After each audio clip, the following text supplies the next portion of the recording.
લ્યો બોલો ભાવનગર મહાનગરપાલિકાના કચરો એકઠો કરવાના 2 ટેમ્પલ બેલ વાહનો ડ્રાઈવર ઉઠાવી નાસી ગયા છે। વાહનો પહોંચ્યા મધ્યપ્રદેશ।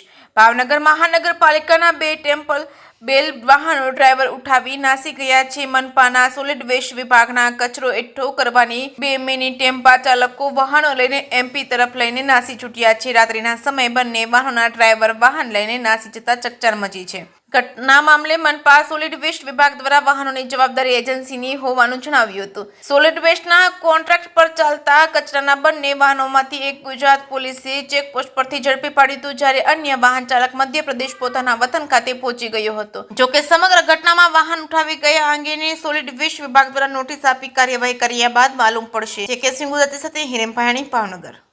મારું નામ કાંતિભાઈ ગોહિલ, વિપક્ષના ઉપનેતા।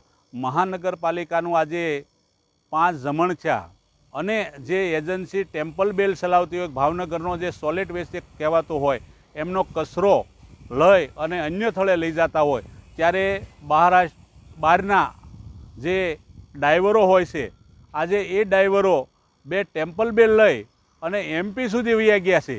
તો મહાનગરપાલિકાની કેવી બેદરકારી કહેવાય, કોન્ટ્રાક્ટરની કેવી ગંભીર બેદરકારી કહેવાય કે જો આજે આપણા ટેમ્પલ બેલ લઈને વહી જતા હોય તો ભાવનગર મહાનગરપાલિકાની કોઈ પણ એવી વસ્તુ હોય તો લઈને વહી જાય, ખબર પણ નહીં પડે। તો મહાનગરપાલિકાની માટે જાગે અને જે કંઈ કોન્ટ્રાક્ટર હોય એની પર પગલાં લે।